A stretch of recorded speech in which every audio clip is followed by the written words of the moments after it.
What's up, guys? We're back with another Monday Night Raw reaction for you. Welcome back to Goody Graps, and shout out to our 50 subscribers. That's the first milestone we've hit as a channel. Yeah. And yeah, we Thanks, really guys. appreciate it. Like, love seeing the growth and love being able to share like some of our thoughts and ideas and just like love for pro wrestling with other people. So thank you for the support and looking forward to continuing to see the channel grow. Yeah, definitely. It means a lot to us for sure. We're a new channel and we're just fans like you guys. So, yeah, thanks for the support.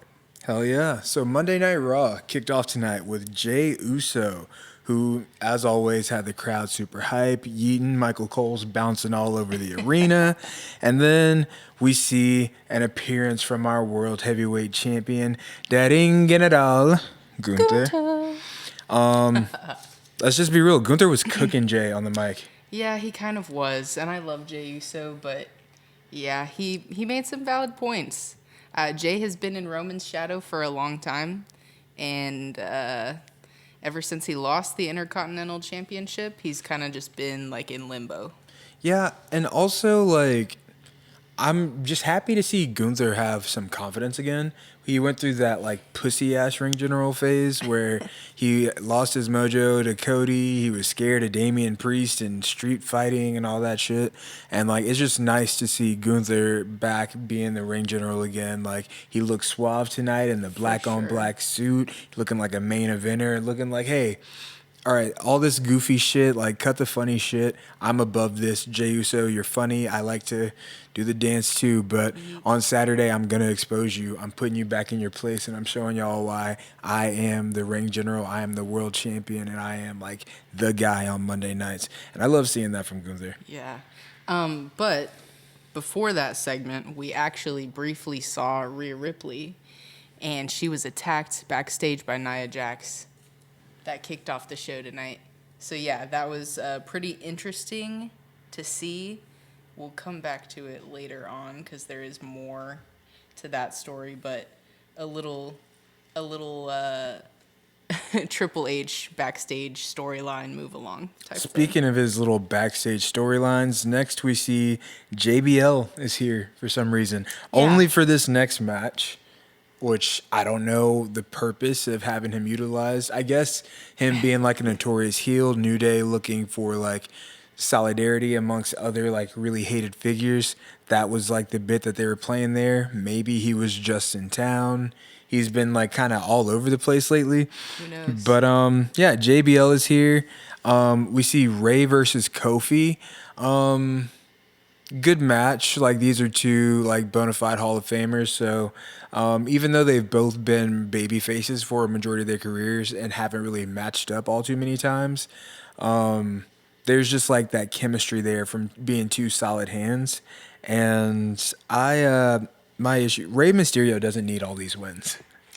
Yeah, I agree. He's had a great career. I don't think he needed to win tonight. I don't know what it does. I don't know how it pushes any of the stories forward. And I get Rey Mysterio as like an attraction, being this legendary figure, legendary babyface figure. Like kids love him. They still wear the mask. And you want to see him do Yeah. his little high flying stunts, beat some bad guys, send little kids home happy. He will always fit that role, and I get that. But New Day are like your biggest, most over heels that you have on your roster right now. And all that heat is like kind of for nothing if they don't like win something to justify their recent like change in behavior. And yeah, they might have like got the last laugh, beaten up on those no-name LWO wrestlers. And I mean, those guys are actually so talented and could be utilized in the tag division, and all they do is just run out and look like some jabronis after Rey Mysterio gets into a personal one-on-one beef with someone else. And they're just, Yeah. I'm so happy that Penta is far as fuck away from them. Yeah, me too. Yeah, and like the fact that New Day took a L on Martin Luther King Day is crazy, but Triple H, like, just know, like, I'm keeping a tally every time you do some questionable shit. This is definitely like being checked off on the list. But anyway, next we see Sami Zayn come out and give an impassioned promo declaring that he's going to be in this year's Royal Rumble. Yeah. Another name adding to that stacked field, and like even commentary is emphasizing how stacked the Rumble feels right now. Yeah. I think Sammy's. I mean, we were all kind of expecting Sammy to declare, that he would be in the Rumble, but it was nice. I liked his promo. Made me kind of emotional. He told the fans that he appreciates all their support for all these years, and that it means more to him than any championship. So he doesn't need it, but now he's at a point where he really wants it, and so I think that's cool to see. I was so sold. Sammy is like better than anyone, and like we always say on the channel, there is no one else in wrestling like Sami Zayn. He is so good at selling you on like this dream, this wish, this idea of like now you want to see him finish his story and become a world champion. And Sammy's like the ultimate underdog figure. So yeah, always like, of course you're gonna root for Sammy.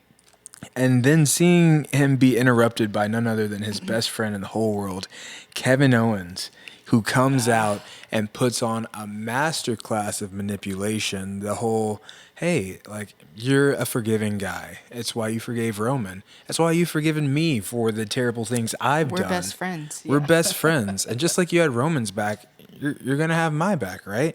The same way I'm going to have your back when you win the Royal Rumble.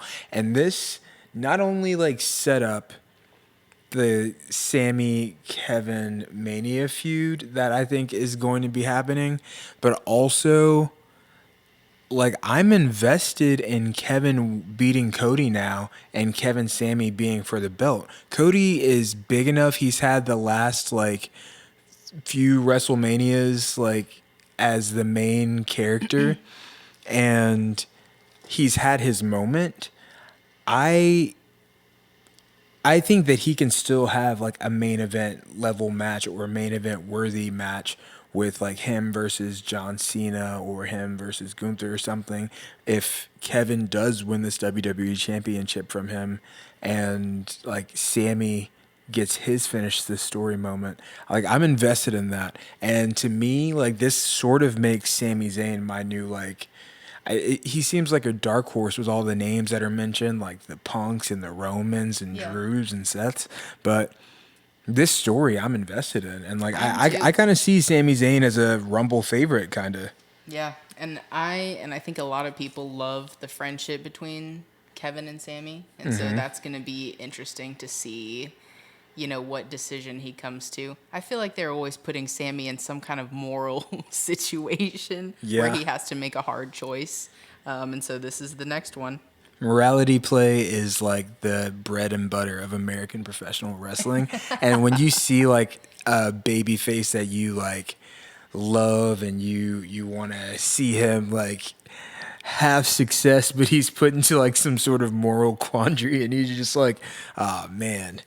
Well, what's he going to choose? Is he going to do the right thing? Or is he going to help his best friend? Is he going to do something that betters his situation? Ah, shucks, fellers. I don't know what I'm going to do. But, like, it keeps you invested, makes you want to come back, and that's a really excellent angle. Moving on, Bayley is on Raw now. Yeah.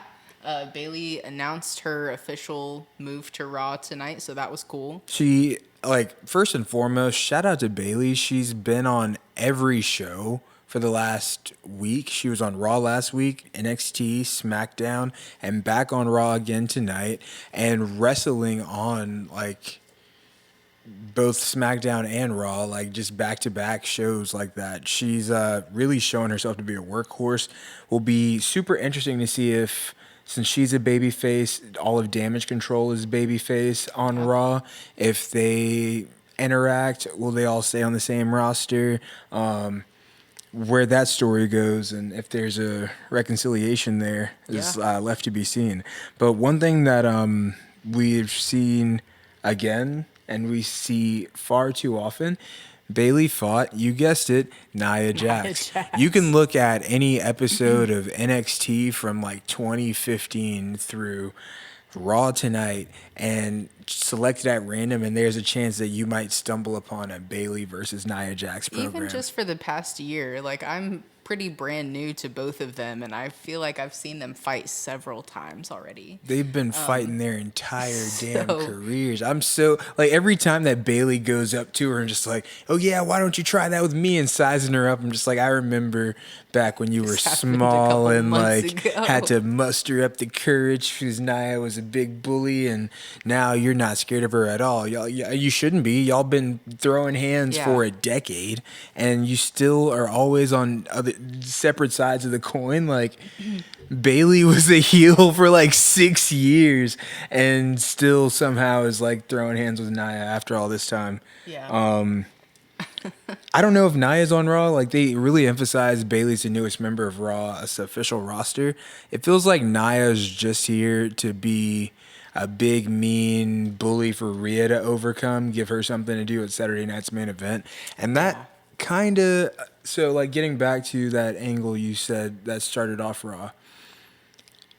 I'm not into it. I don't like it. Yeah. Like you were saying, like it's a match that we've seen before. We've already seen Rhea versus Nia. They're kind of doing the same thing again. Like last time, Rhea was kind of a tweener going towards being a babyface, but she wasn't quite a babyface yet. Yeah. This time, she's like really solidified in that role, and Nia's like even more solidified and like even more like respected since she had that long title reign. Yeah.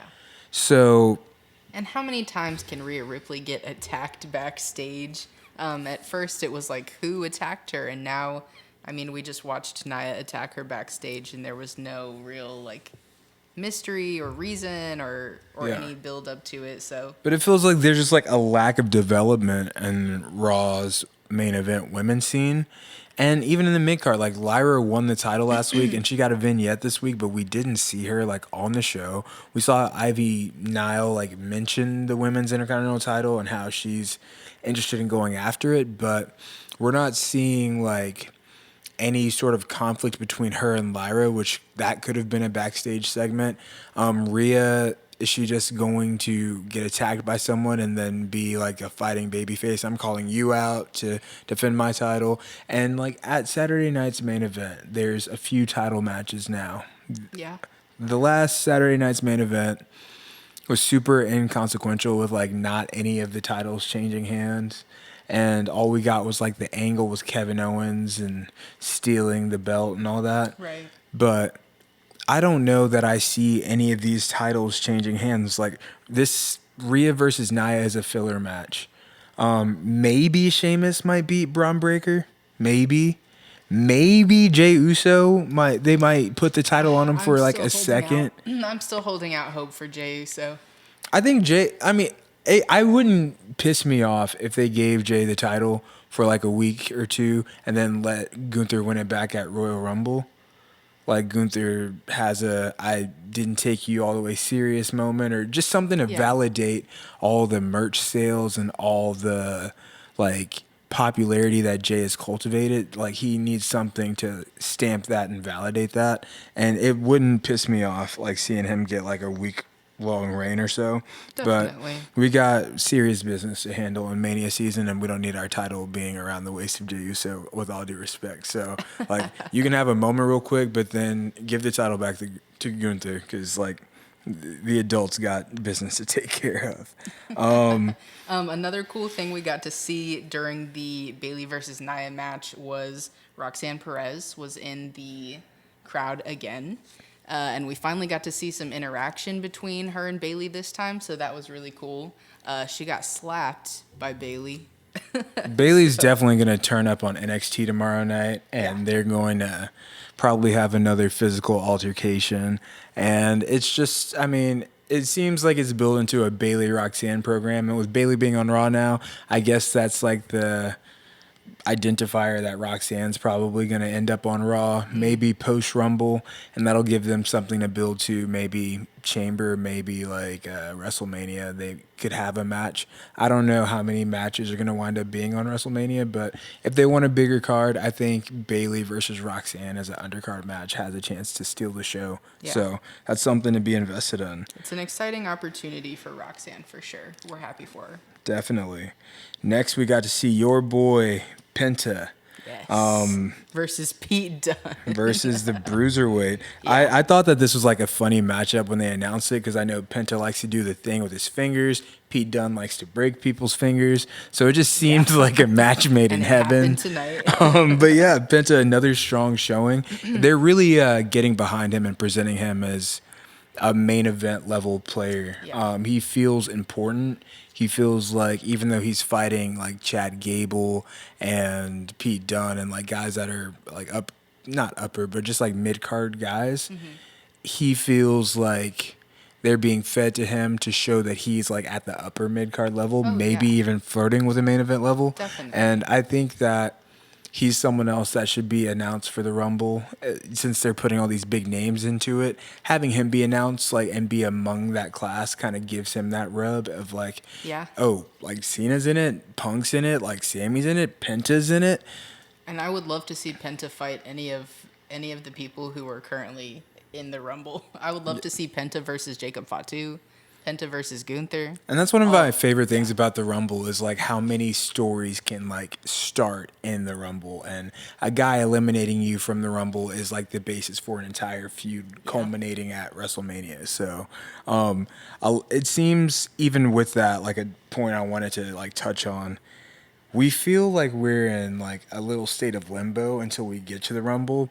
Like the Saturday night's main event feels again like something that doesn't feel like it's gonna matter in the grander scheme of things.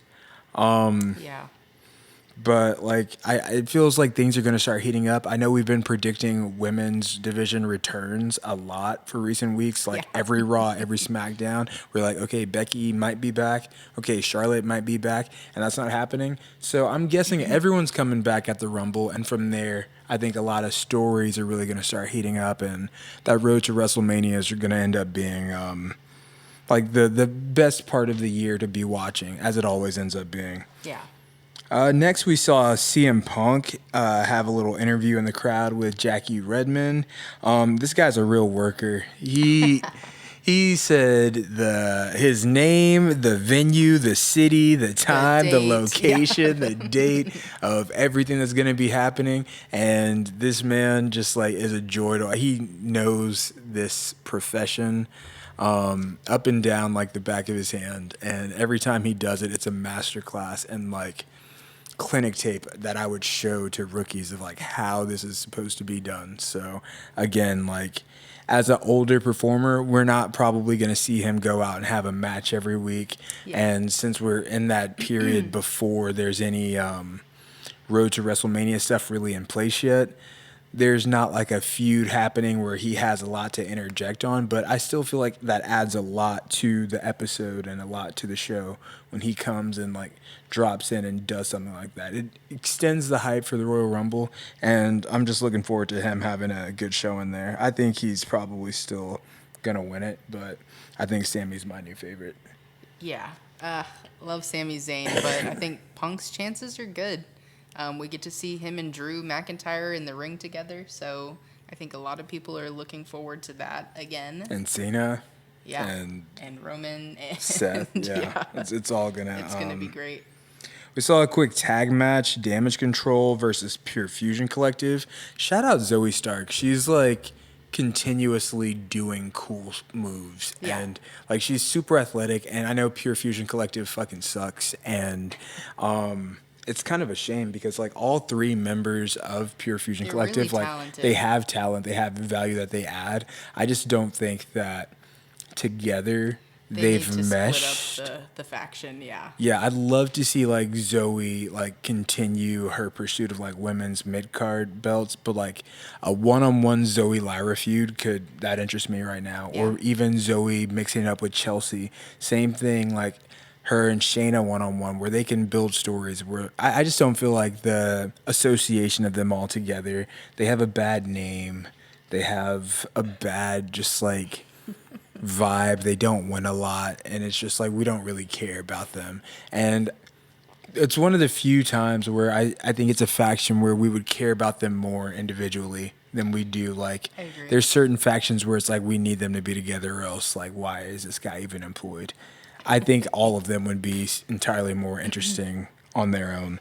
But Yeah. shout out Damage Control. Dakota Kai came up short versus Lyra last week, but she's had another strong showing in the ring, and I think that she's going to continue to be like an in-ring focal point. Like we saw signs saying Dakota's a main eventer, Yeah. and I think that she's going to get her opportunities to keep mixing it up. Like as long as like she's tagging with Io being a certified main eventer, like Dakota just being in that space alongside her, the return of Bayley to Monday nights, and probably the reunion or continuation of the feud between Damage Control and Bayley.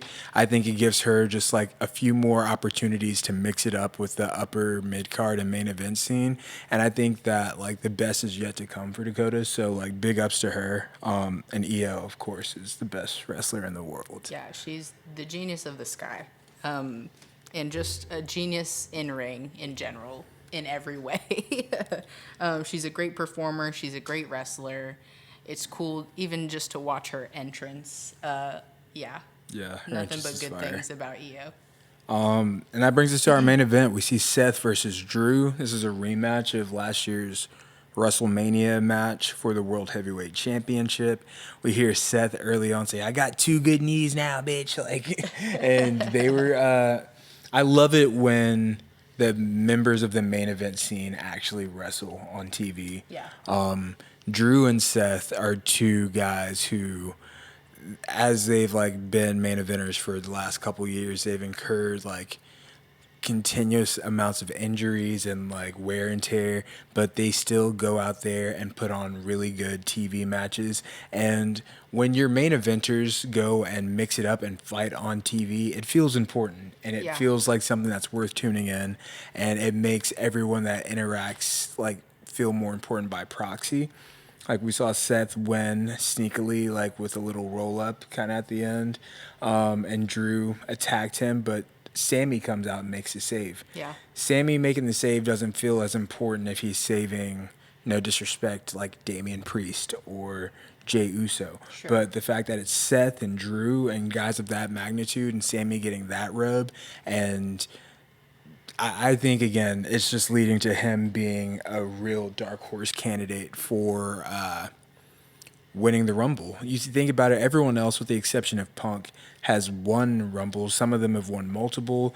A lot of them are world champions several times over, looking for like their last hurrah.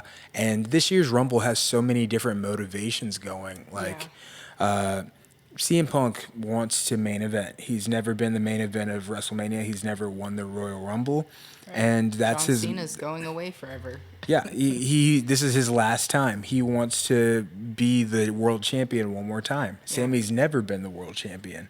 Drew and Seth don't want to see CM Punk or Roman get back to the mountaintop. Roman is trying to reclaim his throne and get back to where he felt like he should always have been. And all of these people feel like not only do they have like reason and justification for wanting to win, but they feel like they have a believable chance of winning. Yeah. And it's made this build like super interesting because really, like, everyone hears what dirt sheets say and like the predicted WrestleMania cards and this and that, but we have no clue what direction they're going to go in. And any of those guys winning, like you think of Roman, Drew, Seth, Sami, any of those guys winning and having the option of facing Cody or Gunther, that's like incredibly enticing. So there's so many different routes that this could go, and everyone is still like jockeying for their main event spot, and it's bringing out like the best work in everyone. Yeah, I agree.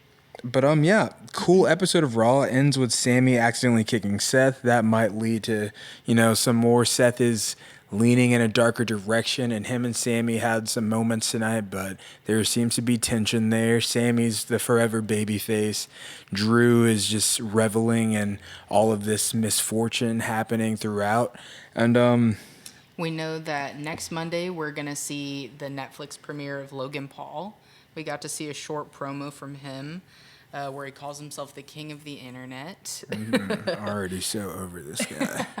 But yeah, I guess he'll be present next Monday. So Busy that's- tonight, important day for him.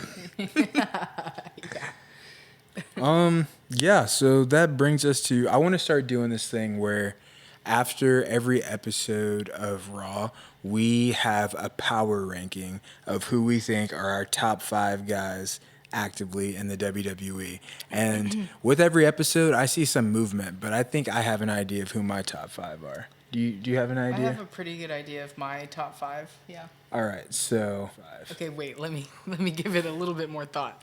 Little bit of chicken fried. Cold beer on a Friday night. Pair of jeans that fit just right. And the radio. I don't want to be home here no more. All right, I have my no hero here. top 5. All right. So coming in at number 5 on your Goody Grabs power ranking, who you got?